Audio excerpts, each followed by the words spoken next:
N9 news కి స్వాగతం. Bulletin ముందుగా హెడ్లైన్స్ చూద్దాం.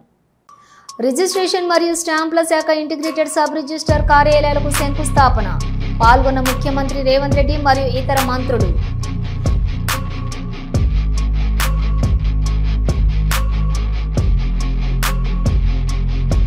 మంగళగిరిలో రతన్ టాటా ఇన్నోవేషన్ హబ్ ను ప్రారంభించిన ముఖ్యమంత్రి చంద్రబాబు నాయుడు.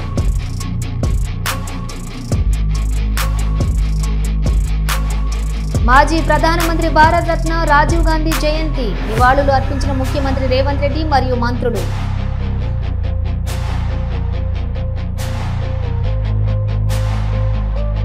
చంద్రబాబు లాంటి దుర్మార్గుడు, కూటమి ప్రభుత్వం లాంటి దుర్మార్గపు ప్రభుత్వం ఈ దేశంలో ఎక్కడా లేదు. కారుమూరి వెంకటరెడ్డి విమర్శలు.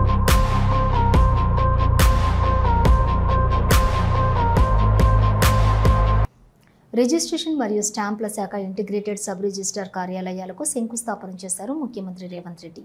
అనంతరం ఆయన మీడియాతో మాట్లాడారు.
ఇంటిగ్రేటెడ్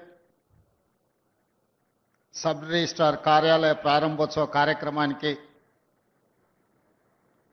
సభాధ్యక్షత వహించిన రెవెన్యూ శాఖ మంత్రులు మిత్రులు శ్రీనివాసరెడ్డి గారు, కార్యక్రమంలో ముఖ్య అతిథులుగా నాతో పాటు పాల్గొన్న రంగారెడ్డి జిల్లా ఇన్ఛార్జ్ మంత్రివర్యులు దుద్దిల్ల శ్రీధర్ బాబు గారు,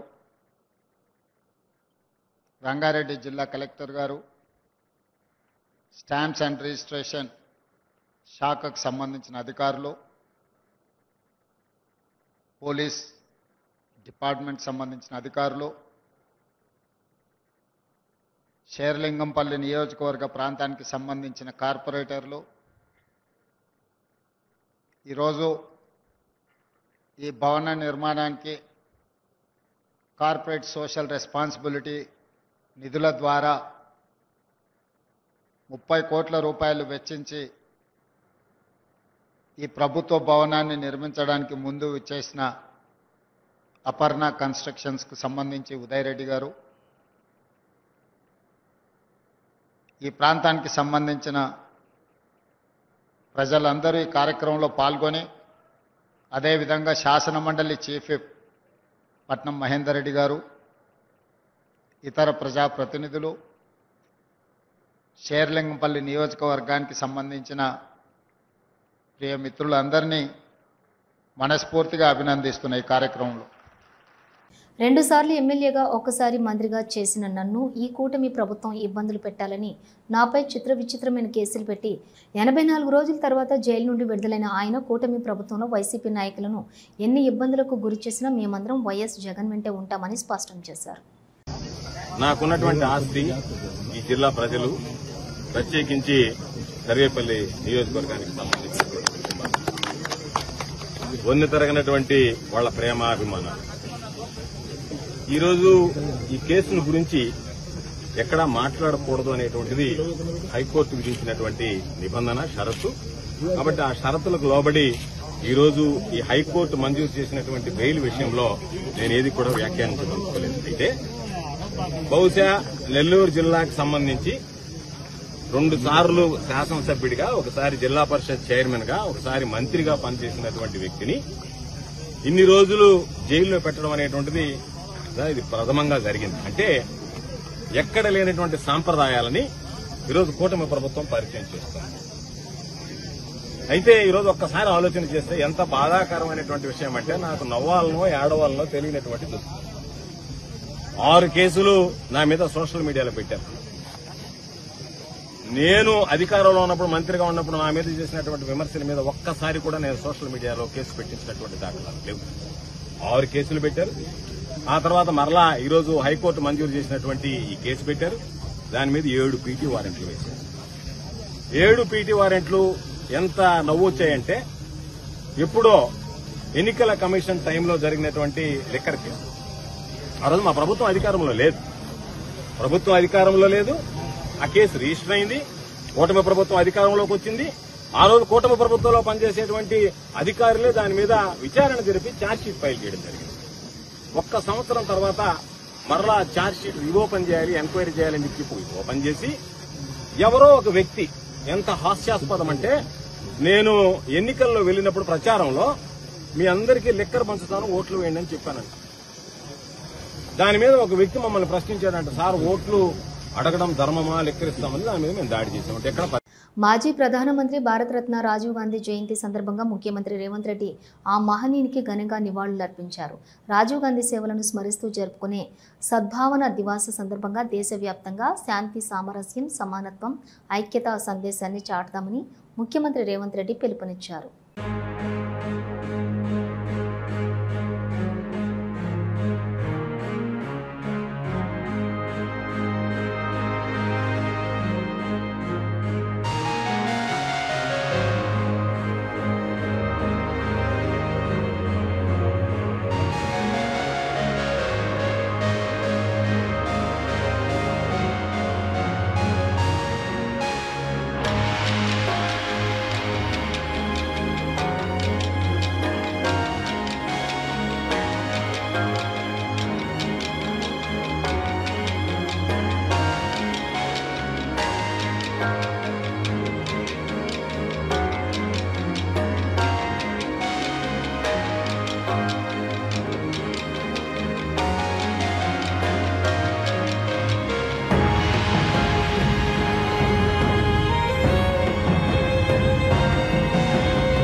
చంద్రబాబు లాంటి దుర్మార్గుడు, కూటమి ప్రభుత్వం లాంటి దుర్మార్గపు ప్రభుత్వం ఈ దేశంలో ఎక్కడా లేదని, అధికారంలోకి వచ్చిన ఈ 14 నెలల్లో 4.5 లక్షల పెన్షన్లు కట్ చేశాడు అని విమర్శించారు. వైఎస్ఆర్సీపీ అధికార ప్రతినిధి కారుమూరు వెంకటరెడ్డి మరి ముఖ్యంగా అర్హత ఉన్న దివ్యాంగుల పెన్షన్లను కట్ చేసేస్తున్నాడన్నారు. కానీ ఊరు పేరు లేని ఊర్సా కంపెనీలకు మాత్రం 99 పైసలకి కోట్లాది రూపాయలు విలువైన భూముల్ని చంద్రబాబు కట్టబెడుతున్నాడని విమర్శించారు. కారుమూరు వెంకటరెడ్డి చంద్రబాబు నాయుడు అంత దుర్మార్గుడు గాని, చంద్రబాబు నాయుడు గారి ప్రభుత్వం అంత దుర్మార్గమైనటువంటి ప్రభుత్వం గాని ఈ దేశంలో ఎప్పుడు ఎక్కడా లేదు అన్నటువంటిది క్లియర్ గా ఈరోజు పెన్షన్ల విషయంలో అర్థమవుతా ఉంది. పేదల్ని కట్ చేయి, పెద్దలకి పంచి పెట్టేయి, ఊరు పేరు లేనటువంటి అర్సాగాలకి 100 కోట్ల రూపాయల విలువైనటువంటి భూముల్ని 99 పైసలకే అమ్మేయి, అర్హత కలిగినటువంటి దివ్యాంగుల నుంచి అర్హత కలిగినటువంటి ప్రతి ఒక్క పేదవాడి పెన్షన్ కట్ చేసి పడే. ఇది ఈ రోజు రాష్ట్రంలో జరుగుతుంది. అందుకనే ఇలా దుర్మార్గమైనటువంటి వ్యక్తులు అంటాం. వీలైనంత పెన్షన్లు పెంచాల్సింది పోయి చంద్రబాబు నాయుడు గారు అధికారంలోకి వచ్చిన 14 నెలల కాలంలో 4.5 లక్షల పెన్షన్లు కట్ చేసి పడేశాడు అర్హత ఉన్న వాళ్ళకి. ఈ రోజు మీరు చూస్తే జగన్మోహన్ రెడ్డి గారు అధికారంలో దిగిపోయే ముందు 2024 ఎన్నికలకు ముందు ఉన్నటువంటి పెన్షన్లు 66,34,000 అక్షరాల. కానీ మొన్న ఆగస్టు 2025 చంద్రబాబు నాయుడు గారి ప్రభుత్వంలో ఇచ్చినటువంటి పెన్షన్లు 62,19,000. అంటే 4.5 లక్షల పెన్షన్లు కేవలం 14 నెలల్లో కట్ చేసి పడేశాడు. మరీ ముఖ్యంగా చూస్తే ఈరోజు దివ్యాంగుల పరిస్థితి. భారత ఉపరాష్ట్రపతి ఎన్నికపై తనదైన శైలిలో స్పందించారు BRS working president Kalvakuntla Taraka Ramarao. September 9 లోపు 2 లక్షల టన్నుల ఎరువులు ఎవరు తీసుకొచ్చి పెడితే ఆ పార్టీ ఉపరాష్ట్రపతి అభ్యర్థికి బీఆర్ఎస్ పార్టీ సానుకూలంగా ఉంటుందని ప్రకటించారు. మేము తీసుకొచ్చి సెప్టెంబర్ 9 లోపల పెడతాం అని స్పష్టంగా అష్యూరెన్స్ ఇస్తే ఆ అభ్యర్థికి ఓటేసే విషయంలో మేము ఆలోచిస్తాం, సానుకూలంగా పరిశీలిస్తాం. Thank you. మంగళగిరిలోని మయూరి టెక్ పార్క్ ప్రాంగణంలో రతన్ టాటా ఇన్నోవేషన్ హబ్ను ప్రారంభించారు సీఎం చంద్రబాబు. అక్కడ ఏర్పాటు చేసిన నూతన ఆవిష్కరణను చంద్రబాబు తిలకించారు.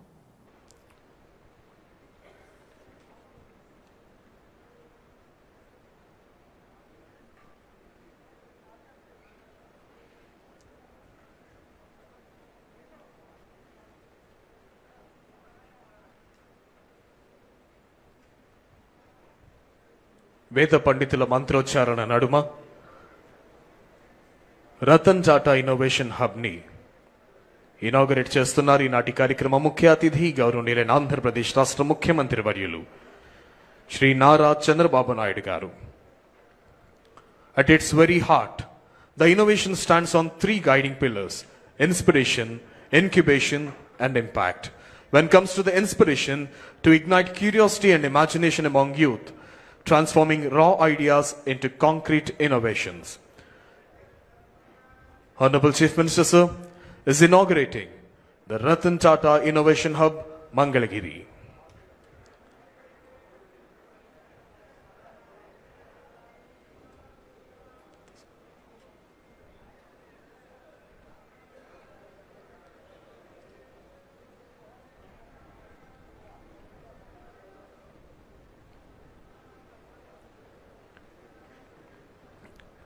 వేద పండితుల మంత్రోచ్చారణ నడుమ గౌరవనీయులైన ఆంధ్రప్రదేశ్ రాష్ట్ర ముఖ్యమంత్రి వర్యులు రతన్ టాటా ఇన్నోవేషన్ హబ్ కి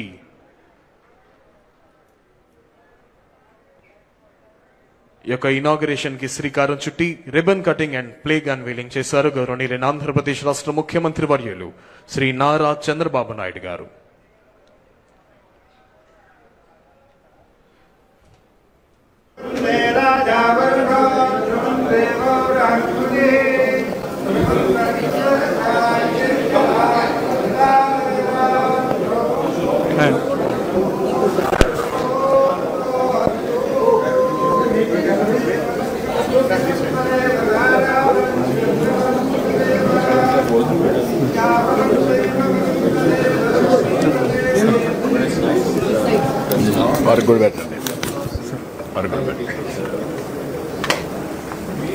Interaction. Let's come, sir. Good morning, sir. Good morning. You can explain. Yeah, we are from Red Balloon Aerospace. We are developing near space deep tech startups, and we are based out of Vijayawada. And we are developing AI powered stratospheric systems. So this would be flying into the stratosphere. Urea బస్తాల కోసం కాంగ్రెస్ నాయకులతో వాగ్వాదానికి దిగారు రైతులు. సిరిసిల్ల, ఎల్లారెడ్డిపేట మండలాల Racharla, బొప్పాపూర్లో urea బస్తాల కోసం కాంగ్రెస్ నాయకులతో వాగ్వాదానికి దిగారు రైతులు. 460 బస్తాలతో యూరియా లారీ రావడంతో 240 బస్తాలు దించి మిగతా 220 బస్తాలు వేరే గ్రామానికి తరలిస్తుండగా అడ్డుకున్నారు రైతులు. ఒక్కో రైతుకు ఒక్క బస్తా కూడా రాదు అంటూ రైతులు ఆగ్రహం వ్యక్తం చేశారు.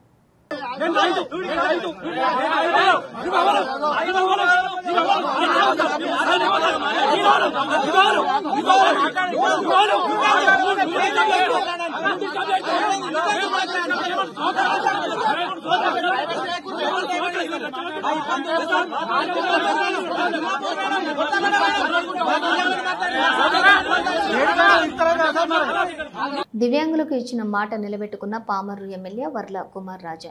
ఇచ్చిన మాట తప్పేవాడు కాదు నా బిడ్డ అని వర్ల రామయ్య ఏ ముహూర్తాన అన్నారో పామర్రు నియోజకవర్గం ప్రజలకు ఇచ్చిన ప్రతి మాటను నెరవేర్చుకుంటూ ముందుకు సాగుతున్నారు యువ నాయకుడు వర్ల కుమార్ రాజా. ఈరోజు మోబో మండలం కోసూరు గ్రామంలో బొగ్గవరపు వెంకటేశ్వరరావు, నిడుమూలు వెంకటేశ్వరరావు దివ్యాంగుల ఎలక్ట్రానిక్ ట్రైసైకిళ్లను పామర్రు ఎమ్మెల్యే వర్ల కుమార్ రాజా చేతుల మీదుగా వీరికి అందించడం జరిగిందని, వారితో పాటుగా నాయకులు మరియు కార్యకర్తలు కూడా పాల్గొన్నారు. ముఖ్యమంత్రి గారి యొక్క ఆశీస్సులతో, ఆయన స్ఫూర్తితో మానవత్వం భాగంగానే చూశాం, మంచితనం చూసాం, అక్కడ ఒక ప్రాణం పోతుందని చూసాం. అందుకనే పార్టీలకు అతీతంగా కూడా ఈరోజు ముఖ్యమంత్రి సహాయ నిధి చెక్కులు ఇంటికెళ్లే తలుపు కొట్టి మరి ఆ చెక్కులు అందించాం. అదేవిధంగా ఈ మంచి ప్రభుత్వం అన్ని విభాగాలుగా అందుబాటులో ఉంటుందని మరి ఈ రోజు ఇద్దరు తమ్ముళ్ళు అన్నలు కూడా మరి battery cycle, inverter battery cycle కావాలన్నారు. మరి అది అవకాశం ఉంది, దానికి సంబంధించి దాతలు ఉన్నారు. సో వారి సహకారంతో ఏదైతే సిఎస్ఆర్ ఫండ్స్ ద్వారా వచ్చిన దాతల ద్వారా ఈరోజు బాలశౌరి గారు, అదేవిధంగా ఎమ్మెల్యేగా నేను అందరం కూడా ముందుకొచ్చి ఈ రకంగా సైకిల్ అందించగలుగుతున్నామని కూడా తెలియజేస్తున్నా. కోసూరు గ్రామానికి అత్యధికంగా 2 బండ్లు ఇచ్చినందుకు నాకు ప్రత్యేకంగా సంతోషంగా ఉంది. అందుకున్న ఇద్దరికి కూడా ధన్యవాదాలు తెలియజేస్తున్నా. అన్నగారు మీ పేరు? ఎట్లా అనిపిస్తుంది మీకు? ఈ సైకిల్ తీసుకున్నారు కదా, సంతోషంగా ఉన్నారా? చంద్రబాబు గారికి మీ ఆశీస్సులు ఎప్పుడు ఉండాలి.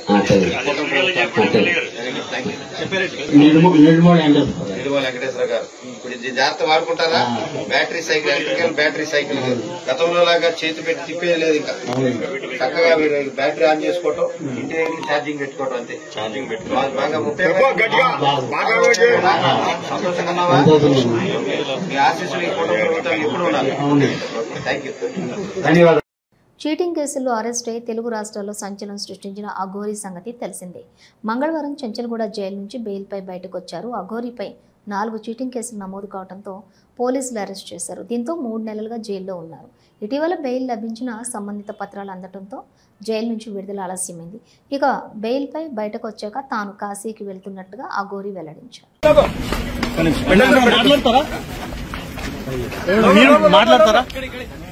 కేసు కోర్టులో ఉంది. చట్టం తన పని తాను చేసుకొని పోతుంది. నేను పోలీసులకు సహకరిస్తున్నాను, కోర్టుకు సహకరిస్తున్నాను. ఇప్పుడు మీతో పాటు ఉన్న అమ్మాయి ఇక్కడ ఉంది, మీతో పాటు భార్య నాతోనే ఉంటది. జైలు కూడా మీతో పాటు వస్తుందా? బెజవాడలో అవుట్ సైడ్ ఫుడ్ తయారీపై నిఘా పెరిగింది. విజయవాడ నగర వ్యాప్తంగా లీగల్ మెట్రాలజీ, ఫుడ్ సేఫ్టీ డిపార్ట్మెంట్లు జాయింట్ ఆపరేషన్ నిర్వహించాయి. మొత్తం 20 బృందాలుగా విడిపోయి విజయవాడ నలుమూల హోటల్స్, రెస్టారెంట్స్, బేకరీలు, స్వీట్ షాపులపై ఆకస్మిక తనిఖీలు జరిపారు. లోపలికి వెళ్లగానే కిచెన్లన్నీ కంపు కొడుతూ చెత్త కుండీల్ని తలపిస్తూ భయానకంగా కనిపించాయి. పాడైపోకుండా ఫ్రిడ్జ్లో పెట్టే పదార్థాలు కూడా బయటకి తీస్తే నీరు గారుతూ కుళ్ళిపోయి కనిపించాయి. ఆహారాల తయారీలో వాడుతున్న కలర్స్ ఏంటి, మిగతా ఇంగ్రీడియంట్స్ ఏంటి అని ఆరా తీశారు అధికారులు. కాలం చెల్లిన పదార్థాలని సీజ్ చేశారు. ఇక్కడ అధిక శాతం ఆహార పదార్థాలు పూర్తిగా పాడైపోయి తినడానికి అస్సలు వీల్లేనివి. బ్రెడ్లు, సలాడ్లు, మాంసాహార పదార్థాలు ఏది పట్టుకున్నా మురికి కంపు కొట్టడాన్ని చూసి షాక్ అయ్యారు అధికారులు. కొన్ని హోటల్స్లో అయితే కనీస అనుమతులు లేకుండా నిర్వహిస్తున్నట్లుగా గుర్తించారు. 2-3 రోజుల కిందట వండినటువంటి పదార్థాలను కూడా కస్టమర్లకు వడ్డిస్తున్నట్లుగా తేల్చారు. ఒక రెస్టారెంట్లో క్వింటాల్ దాకా వేస్ట్ ఫుడ్ అమ్మకానికి పెట్టేశారు. వీటి మీద ఎప్పుడు తయారు చేశారు, ఎప్పటి వరకు అమ్ముకోవచ్చు అనే లేబుల్స్ కూడా లేవు. కమిషనర్ ఆదేశాల మేరకు చర్యలు తీసుకుంటామని డిప్యూటీ కమిషనర్ పూర్ణచంద్రరావు తెలిపారు. జగన్ అరాచకాలను చూసి పులివెందుల ప్రజలు చీకొట్టారు అని టీడీపీ ఎమ్మెల్సీ మారెడ్డి రవీంద్రనాథ్ రెడ్డి అన్నారు. ఆర్గ్యుమెంట్స్ కానీ వాదనలు ప్రతిపాదనలు విన్న తర్వాత రాష్ట్ర ప్రజలకు కొద్దిగా వివరణ ఇచ్చేందుకు నేను ఈ ప్రెస్ మీట్ పెట్టడం జరిగింది. అంటే అందరూ కూడా రాష్ట్ర ప్రజలు కూడా ఈ మధ్యకాలంలో అసలు వివేకానంద రెడ్డి కేసు ఏమన్నా కోల్డ్ స్టోరేజ్కి వెళ్ళిందా, దాని మీద ఏది పురోగతి తర్వాత ఏది కనిపించడం లేదని, అంటే నిజంగా ఏదైతే ప్రజాస్వామ్యవాదులు కానీ అంతా కూడా అహింసావాదులు కానీ అంటే ఏం జరుగుతోంది, ఈ కేసు ఇంత నిర్దాక్షిణ్యంగా చేసినా కూడా ఈ కేసు అమీతుమీ తేల్చకుండా కోల్డ్ స్టోరేజ్లో పడిందా అనే అనుమానం కూడా అందరికీ వచ్చింది. దానికి తోడు సునీత గారు ఏదైతే ఫైట్ చేస్తున్నారో అంటే అక్కడుండే ముద్దాయిలు ఎవరైతే ఉన్నారో ఆ ముద్దాయిలంతా బయట ఉండి స్వేచ్ఛగా తిరుగుతూ సాక్షులను ప్రభావితం చేస్తూ సాక్షులను ఆ తర్వాత బెదిరిస్తూ ఉన్నారు. కాబట్టి నేను ఏదైతే న్యాయ పోరాటం చేస్తానో తర్వాత దానికి చాలా అడ్డంకిగా మారుతోందని ఆమె సుప్రీంకోర్టుకు అంటే పలానా వల్ల బెయిల్ రద్దు చేయాలని కూడా ఆమె సుప్రీంకోర్టుకు వెళ్ళడంతో నిన్న వచ్చేసి ఆర్గ్యుమెంట్ స్టార్ట్ అయినాయి.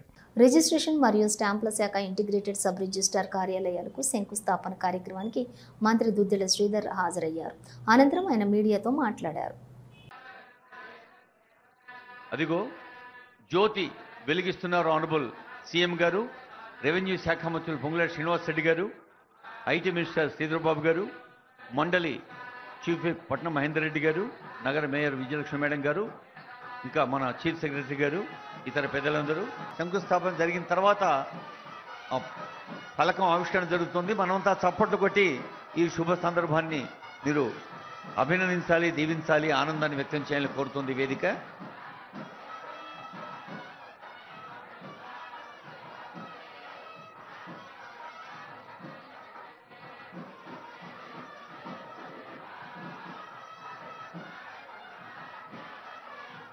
స్థానిక శాసనసభ్యులు గాంధీ గారు, స్థానిక కార్పొరేటర్ గారు, ఇంకా ఎందరో పెద్దలు. సభకు నమస్కారం.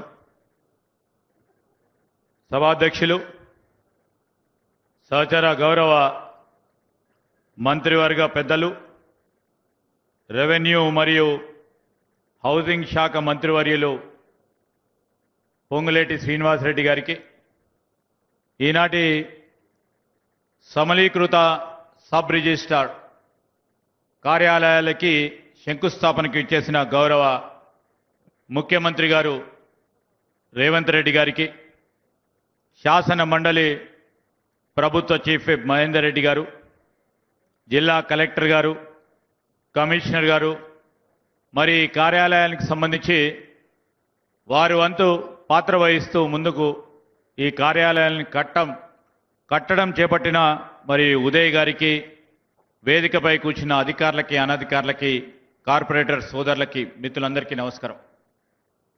ఈరోజు ప్రభుత్వ పరంగా గౌరవ ముఖ్యమంత్రి గారు ఆలోచన మేరకు ప్రజలకి సరళీకృతమైన సౌకర్యాలు కల్పించాలి. తెలంగాణ రాష్ట్రంలో ఉంటున్న ప్రజలందరికీ కూడా సౌకర్యాలు మెరుగైన రీతిలో ఉండాలని ఆలోచన చేసిన తరుణంలో పెద్దలు శ్రీనివాస్ రెడ్డి గారు వెంటనే ఈరోజు సబ్ రిజిస్ట్రార్ ఆఫీసులకు సంబంధించి మరి అక్కడికి వచ్చే ప్రజలు ఈరోజు రాష్ట్రానికి ఆదాయం కలిగించే ప్రజలకి మంచి సౌకర్యాలు కల్పించాలని వారు ఆలోచన చేసి తిరుచానూరు శ్రీ పద్మావతి అమ్మవారి కళ్యాణం కన్నుల పండుగగా సాగింది. భక్తులు స్వామి అమ్మవార్ల కళ్యాణం కన్నులారా వీక్షించారు.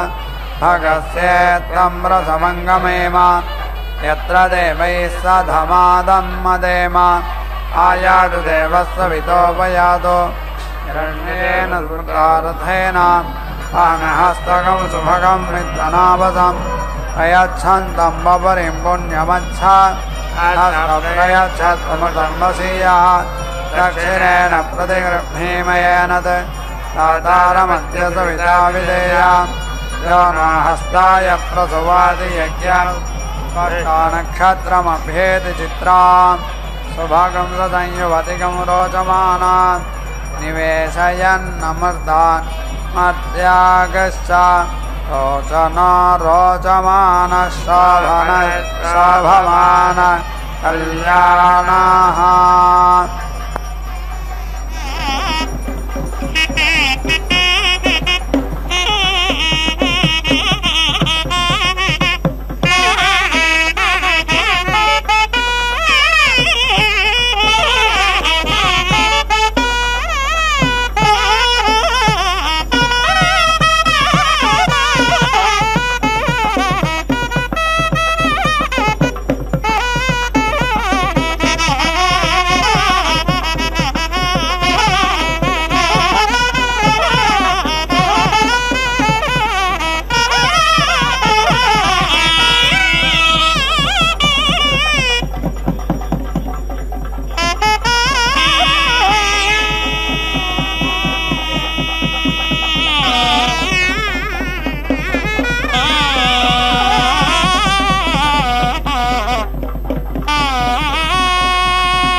ఇవి బులెటిన్ విశేషాలు. మరో బులెటిన్తో మళ్ళీ కలుద్దాం. అంతవరకు చూస్తూనే ఉండండి న్యూస్.